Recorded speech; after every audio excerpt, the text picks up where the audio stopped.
You look so tired. Thanks. Not everything about RV life is glamorous.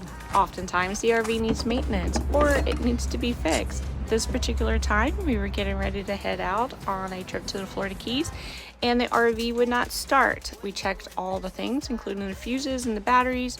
Ended up being our transmission shifter. Hopefully the answer to all of our problems. I'm kind of nervous about. Yeah.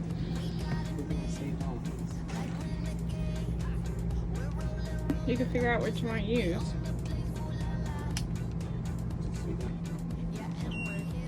Oh, it's on! Just to make sure. I'm pretty sure. Wait, is it on? Wait, 7 minutes ago.